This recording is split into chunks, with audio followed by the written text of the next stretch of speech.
오늘의 말씀은 잠언 21장 1절부터 14절까지 말씀입니다. 왕의 마음이 여호와의 손에 있음이 마치 봇물과 같아서 그가 임으로 인도하시느니라.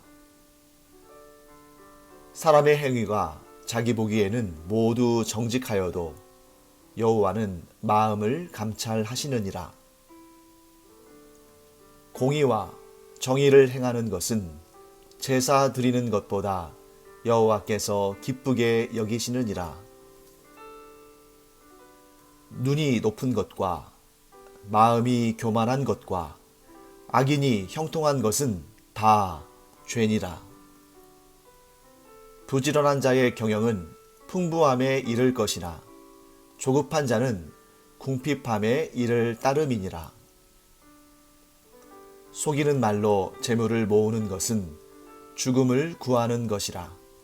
곧 불려다니는 안개니라. 악인의 강포는 자기를 소멸하나니 이는 정의를 행하기 싫어함이니라. 죄를 크게 범한 자의 길은 심히 구부러지고 깨끗한 자의 길은 고드니라. 다투는 여인과 함께 큰 집에서 사는 것보다 움막에서 사는 것이 나으니라. 악인의 마음은 남의 재앙을 원하나니 그 이웃도 그 앞에서 은혜를 입지 못하느니라. 거만한 자가 벌을 받으면 어리석은 자도 지혜를 얻겠고 지혜로운 자가 교훈을 받으면 지식이 더하리라.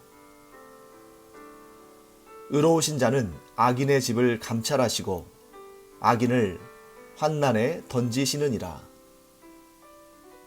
귀를 막고 가난한 자가 부르짖는 소리를 듣지 아니하면 자기가 부르짖을 때에도 들을 자가 없으리라. 은밀한 선물은 노를 쉬게 하고 품 안의 뇌물은 맹렬한 분을 그치게 하느니라. 네, 오늘 본문의 말씀의 1절은 이렇게 말씀합니다. 왕의 마음이 여호와의 손에 있음이 마치 봇물과 같아서 그가 임으로 인도하시느니라. 왕의 마음이 여호와의 손에 있음이 마치 봇물과 같아서 그가 임으로 인도하시느니라. 네, 임으로라는 단어에 좀 주목을 해보고자 합니다. 전체적인 의미는 우리가 그렇게 이해하는데 어렵지가 않죠. 왕의 마음이 여호와의 손에 있다. 그러니까 여호와 하나님께서 왕의 마음조차도 주관하신다. 이런 뜻이라는 것을 우리가 알 수 있죠. 그런데 여기서 임으로 왕의 마음이 여호와의 손에 있는데 그것이 마치 봇물과 같다. 그래서 그가 즉 여호와께서 임으로 인도하신다. 이 말씀에서 이 임으로라는 말은 문자적으로 해석하면 자기 마음대로 이런 뜻입니다. 즉 하나님께서 하나님의 마음대로 하나님의 마음을 따라 인도하신다. 그런데 조금 더 우리가 이 문맥 속에서 이 단어를 조금 더 깊이 분석한다면 어떤 의미가 있냐면 자신의 기쁘신 뜻대로, 곧 하나님께서 임으로 인도하신다는 말씀은 하나님께서 하나님의 그 기쁘신 뜻 가운데에 그 왕의 마음을 인도하신다. 이런 뜻으로 우리 볼 수 있습니다. 그래서 이 뜻을 따라서 직역해 보면 1절 말씀을 이렇게 우리가 해석할 수 있겠죠. 왕의 마음은 여호와의 손에 있는데 그것은 마치 봇물. 봇물이라는 것은 보의 물이죠. 보의 물은 무엇입니까? 어떤 특별한 목적을 위해서 이렇게 물을 가둬두었다가 그것을 수로, 곧 물기를 내어서 그 물을 이끌어내서 밭에 필요하면 밭에 물을 대고 논에 필요하면 논에 물을 대고 또 식수가 필요하면 또 각 가정에 연결하는 이런 수로를 따라서 물이 흘러가게 하는. 그러니까 사람이 어떤 목적을 위해서 물을 가둬놨다가 어떤 목적을 위해서 그 물이 사용되어야 할 때에 수로를 내어서 그 물길을 인도하는 것처럼 하나님께서 왕의 마음을 하나님의 기쁘신 뜻에 따라서 곧 하나님의 임으로 그의 마음의 길을 인도하신다. 물길, 봇길이라는 것은 이제 물길인 거죠. 물길을 인도하는 것처럼 사람이 물길을 내어서 그 물의 길을, 물의 방향을, 물이 가는 길을 인도하는 것처럼 하나님께서 하나님의 뜻 가운데, 하나님의 깊으신 뜻 가운데, 하나님께서 기뻐하시는 그 뜻 가운데 왕의 마음을 그렇게 인도하신다. 이렇게 해석할 수 있습니다. 그러면 왜 하필이면 왕의 마음인가? 네. 보통 사람의 마음도 해당이 되는데 왜 왕의 마음을 이 1절에 담아두었는가? 네. 왕은 모든 사람들 가운데 가장 자기 마음대로 할 수 있는 사람이죠. 보통 사람은 하고 싶어도 못하는 일도 많고, 예를 들면 고대 사회 같으면 신분의 제약 때문에 못할 수도 있고, 오늘날 같으면 돈이 없어서 마음은 원이지만 못할 수도 있고, 그래서 대부분의 사람들은 사실 자기가 원하는 것을 다 하지 못합니다. 그나마 사람들 가운데에 자기가 원하는 것을 가장 뜻하는 대로, 원하는 대로 할 수 있는 사람이 누구냐면 왕이죠. 그런데 그 왕마저도 하나님께서 그 마음의 길을 인도하신다. 하나님의 기쁘신 뜻에 따라 임으로 그 마음을 인도하신다. 그렇기 때문에 왕조차도 하나님께서 그 마음길을 인도하신다면 모든 사람의 마음은 하나님께서 인도하심에 따라서 흘러간다. 이렇게 볼 수 있죠. 그럼에도 불구하고 인간은 죄성으로 말미암아 그 본연의 길에서, 본연의 질서에서 멀어져 버렸죠. 그러니까 기본적으로 왕에서부터 가장 비천한 사람에 이르기까지 모든 사람은 본질적으로 하나님의 그 기쁘신 뜻 가운데 하나님의 인도하심을 받아서 그 마음의 길이 흘러가야 되는데, 사람 안에 있는 죄성은 하나님의 인도하심을 거부하는, 그러니까 죄가 다른 것이 아니죠. 하나님께서 만들어 놓으신 그 질서를 어기고 하나님께서 뜻하시는 대로 흘러가지 않는 마음, 그것이 곧 죄 아니겠습니까? 그래서 죄 문제는 항상 하나님을 대적하는 방향으로, 하나님이 인도하시는 길을 거스르는 방향으로 나아가게 돼 있다 하는 것을 우리가 알게 됩니다. 그럼에도 불구하고 사람이 자기의 죄성에 따라서 하나님의 뜻을 거스르지만 모든 결과는 하나님의 임의대로, 즉 하나님의 기쁘신 뜻대로 결론 나게 되어 있다 하는 것을 우리는 고백하게 됩니다. 왜 그런가요? 온 우주 만물은 하나님의 것이니까, 하나님께서 주관자가 되시니까 결국에는 하나님의 뜻이 이루어진다. 아무리 악한 자가 자기 자신을 하나님보다 더 높이 두고 그런 교만한 마음으로 자기의 뜻을 이루며 산다고 자랑해도 결국에는 하나님의 뜻이 이루어진다 하는 것을 우리는 보게 되는 것입니다. 자, 그래서 우리 3절 말씀 한번 볼까요? 3절, 공의와 정의를 행하는 것은 제사 드리는 것보다 여호와께서 기쁘게 여기시느니라. 공의와 정의를 행하는 것은 제사 드리는 것보다 여호와께서 기쁘게 여기시느니라. 네, 공의와 정의 같은 말인 것 같잖아요. 그리고 공의와 정의를 서로 섞어서 혼용해서 쓸 수도 있습니다. 둘 다 의로운 마음, 의로운 행동을 의미하는 것이니까요. 그런데 아주 세밀하게 원어적으로 분석을 하면 조금 다른 뉘앙스가 느껴집니다. 자, 공의라는 우리말로 번역된 히브리어 단어는 체다카라는 단어예요. 이 히브리어 체다카라는 단어를 공의로 번역을 했습니다. 그런데 이 체다카라는 히브리어 단어는 어떤 의미를 가지고 있냐면, 아까 말씀드린 것처럼 의롭다, 의로움, 이런 뜻을 가지고 있는데 어디에 좀 더 강조점을 두냐면 개인적인 정의, 그러니까 개인의 삶에 있어서의 정의, 개인의 삶에 있어서 의를 행하는 부분, 개인적인 삶의 의, 이런 의미를 담고 있는 것이 체닥하고 그것을 공의로 번역을 했습니다. 그 다음에 정의로, 우리말 정의로 번역된 히브리어 단어는 미시파트라는 히브리어 단어예요. 미시파트라는 이 히브리어 단어를 정의로 번역을 했는데, 이것 역시 의로움을 말합니다만 보다 어느 쪽으로 강조를 하냐면 공적인 영역에 강조점을 둡니다. 그러니까 이 공동체의 의, 이 사회의 의, 이런 것들을 조금 더 강조하는 뉘앙스가 이 미슈파트, 곧 정의에 담겨 있는 거죠.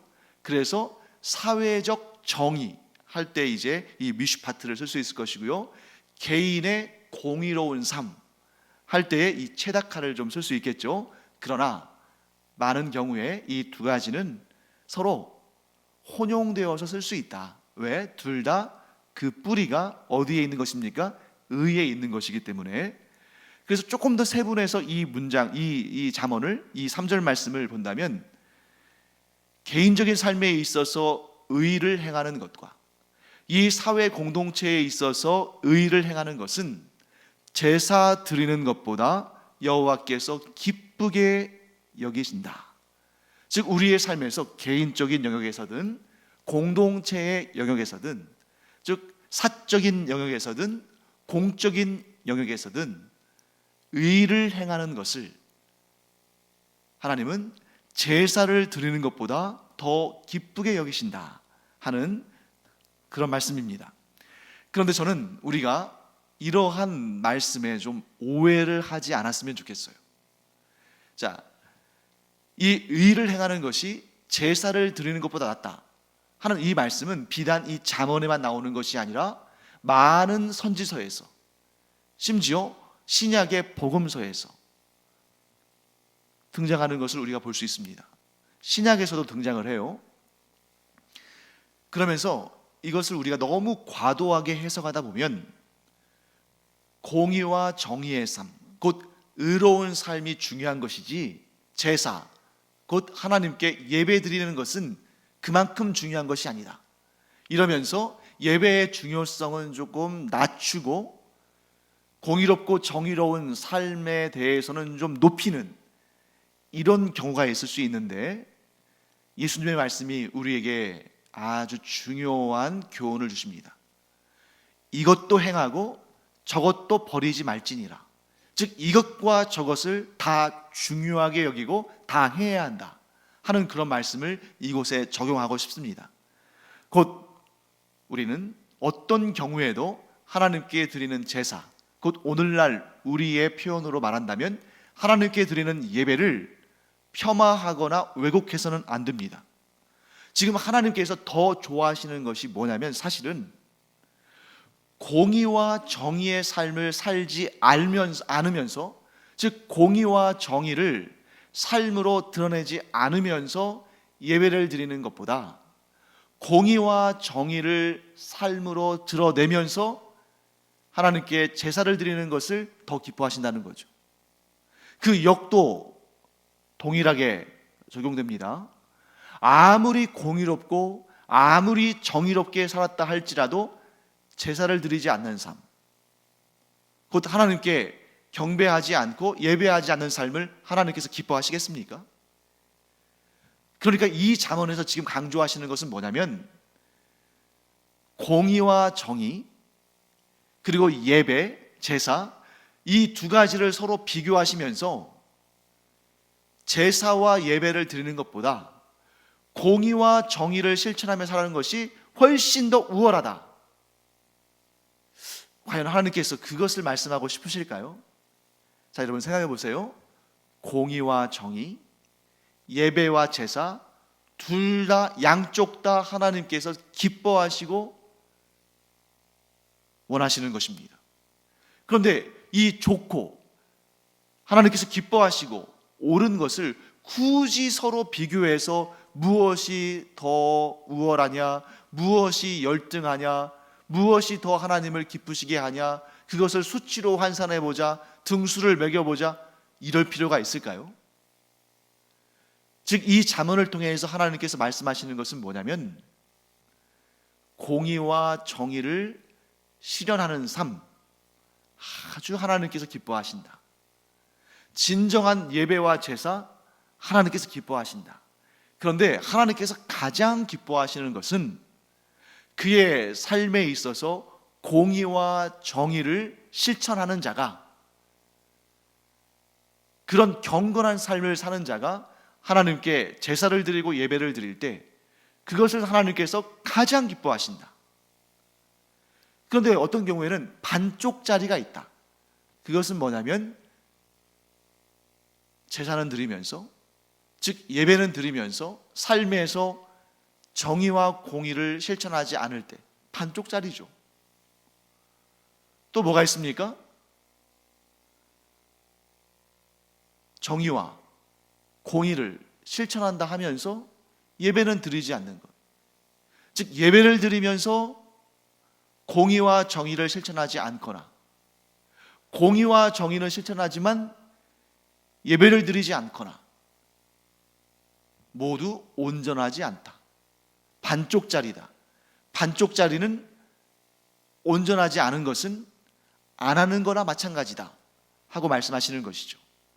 그러므로 하나님께서 우리의 삶을 기쁘게 받으실 때는 언제냐면 우리가 우리의 일상생활에서 사적인 분야에서나 공적인 분야에서나 공의롭고 정의로운 삶을 살면서 우리가 하나님께서 기뻐하시는 예배와 제사를 올려드릴 때 하나님께서 가장 기뻐하신다 하는 것을 우리가 알게 되어야 합니다. 그래서 우리가 이것을 알고 우리의 삶에서 실천하기를 바랍니다. 어떻게 해요? 하나님께 끊임없이 예배하고 우리의 삶을 하나님께서 기뻐하시는 거룩한 산제사로 드리는 것. 우리의 삶을 하나님께서 기뻐하시는 거룩한 산제사로 드린다는 것은 무엇입니까? 우리의 삶이 하나님 보시기에 공의롭고 정의로운 삶이 되는 것, 이것을 말씀한다 하는 것을 우리가 알기 바랍니다. 자, 그 다음에 우리 14절 말씀, 4절 말씀 볼까요? 4절 말씀 보시면 눈이 높은 것과 마음이 교만한 것과 악인이 형통한 것은 다 죄니라. 눈이 높은 것과 마음이 교만한 것과 악인이 형통한 것은 다 죄니라. 자, 이 말씀을 쉬운 성경의 번역을 한번 우리가 참고해 볼까요? 쉬운 성경은 이 4절 말씀을 이렇게 번역하고 있습니다. 거만한 두 눈과 교만한 마음, 악인의 형통한 것은 모두 하나님의 뜻에 어긋난다. 하나님의 뜻이 아니라는 거죠. 교만한 눈과 마음을 갖는 것, 그것은 하나님께서 기뻐하시는 것이 아니라는 것을 분명히 우리가 압니다. 그리고 그 자신이 스스로 교만한 눈을 갖고 교만한 마음을 가졌으니 거기에 대해서 하나님께 책망을 받고 하나님의 심판을 받는 것은 당연한 일이겠죠. 그런데 우리를 조금 혼란스럽게 하는 일이 있습니다. 그것은 뭐냐면 세 번째 언급된 것인데 그것은 악인이 형통한 것이죠. 악인이 형통한 것. 우리는 때로 이 악인들이 형통하는 그런 모습을 보면서 당황할 때가 있습니다. 자, 우리 방금 전에 보았던 1절 말씀에 왕의 마음조차도 하나님께서 하나님의 그 기뻐하시는 뜻에 따라서 인도하신다고 하셨는데 때로 이런 생각이 드는 거죠. 저 악인의 형통도 하나님께서 뜻하신 것 아닌가? 하나님께서 허락하지 않으시면 저 악인이 저렇게 형통할 수 없는 거 아닌가? 악인이 소유한 재물도, 악인이 가지고 있는 그 지위와 능력도 하나님께서 주시지 않으시면 가질 수 없는 것 아닌가? 그러면 그 악인에게 있는 그 형통함이 하나님께서 주신 것이라면 그것을 악한 것이라고 할 수 있을까? 그리고 만일 하나님께서 막기로 작정하신다면 아무리 악인이 별별 수단을 다 쓰고 별별 거짓말과 악한 짓을 다해서 끌어모은 저 재물과 권력과 능력도 하나님께서 허락하지 않으시면 결코 온전히 설 수 없는 것 아닌가?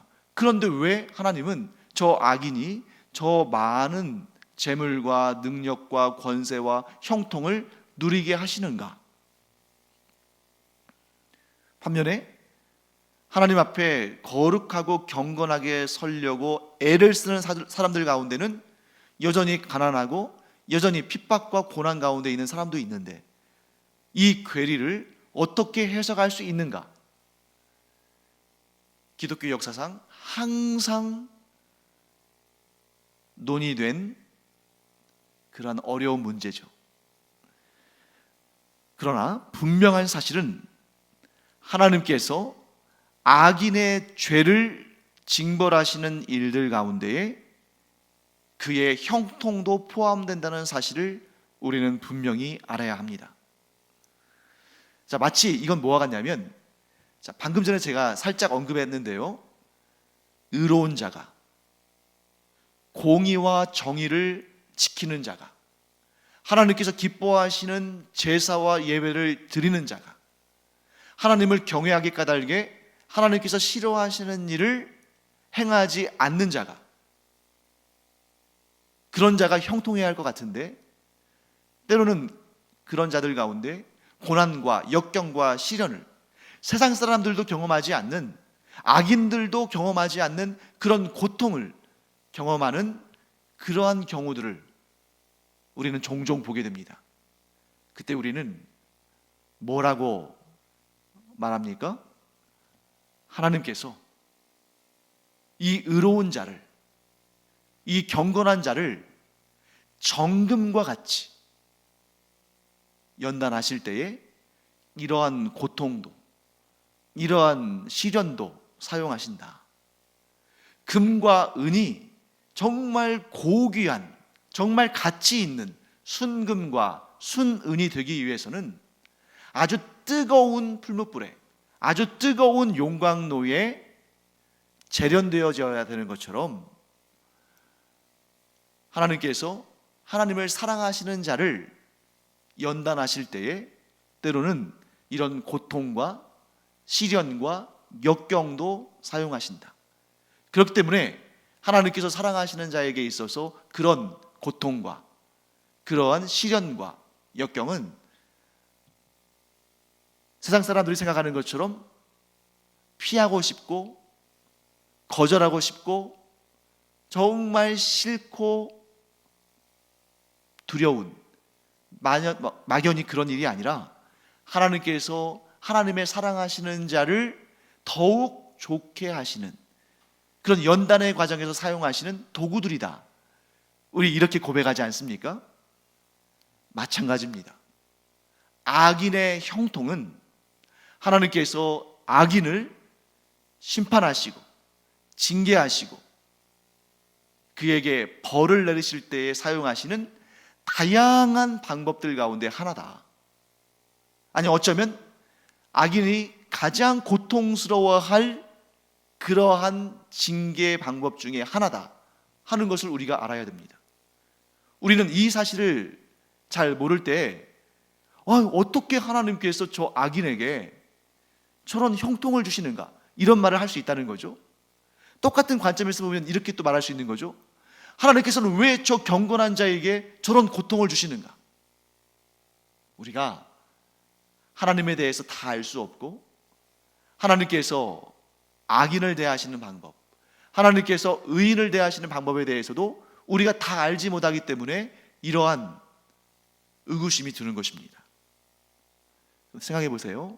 하나님께서 악인을 징계하시는 데에는 다양한 방법이 있는데 하나님께서 악인을 징계하실 때 질병을 사용하실 수 있죠. 실패를 사용하실 수 있습니다. 그의 마음에 불안감을 주실 수도 있습니다. 다양한 방법으로 악인의 그 잘못된 행태를 하나님께서 징벌하실 수 있습니다.